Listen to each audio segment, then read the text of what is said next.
presenting by Deep Music। नमस्कार दोस्तों, नए नए छत्तीसगढ़ी गाने सुनने और देखने के लिए हमारे दीप म्यूजिक चैनल को अभी सब्सक्राइब करें और बेल आइकॉन के बटन को क्लिक करें।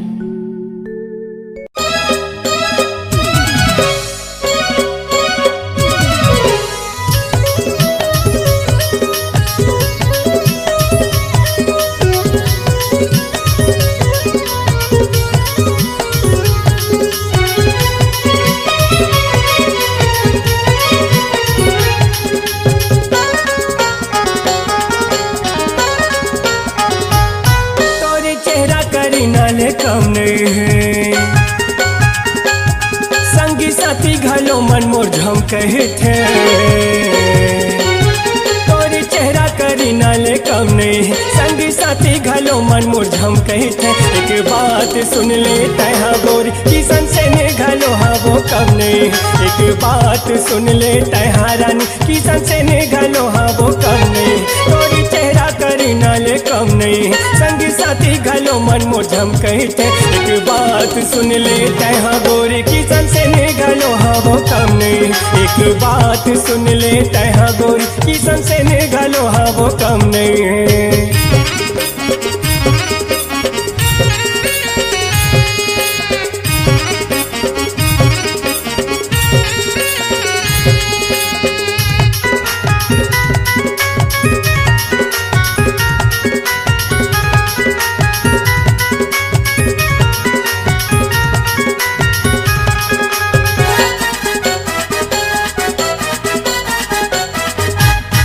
अरे बात सुन ले तय हसीना भले दिखे तय न गेना भूरी भूरी तोरे आँखें हो गए जीवरा के मोर फांसी।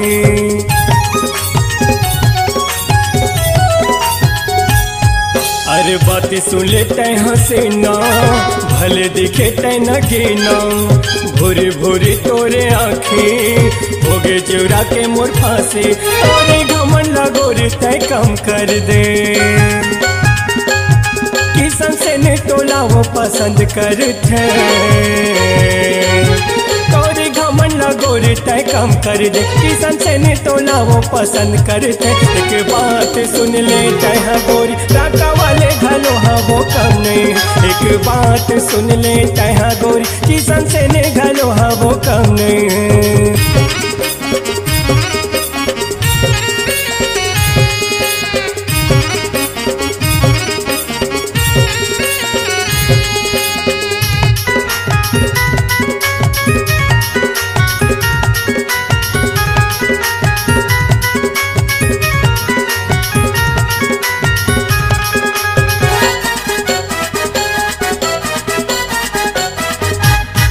अरे भैया बना दिए मोला सीटों का हाथों मैं तोला सावन के झुलिया झूला हूँ माने जाना गोरी तैहा।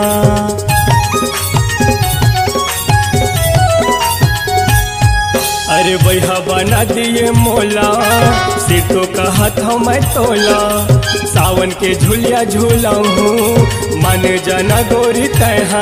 और पारा में आना जाना रही थे कैसे कहा मोर मन माने नहीं रे।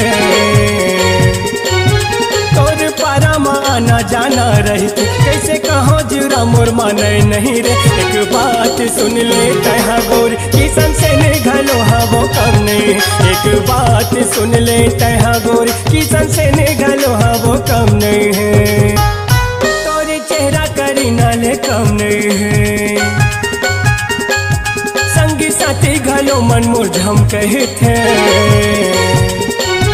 तोरे चेहरा करे नाले कम नहीं है संगी साथी घलो मन मोर झम कहे थे। एक बात सुन ले तहा गोरी किसन से ने घलो हाँ वो कम नहीं।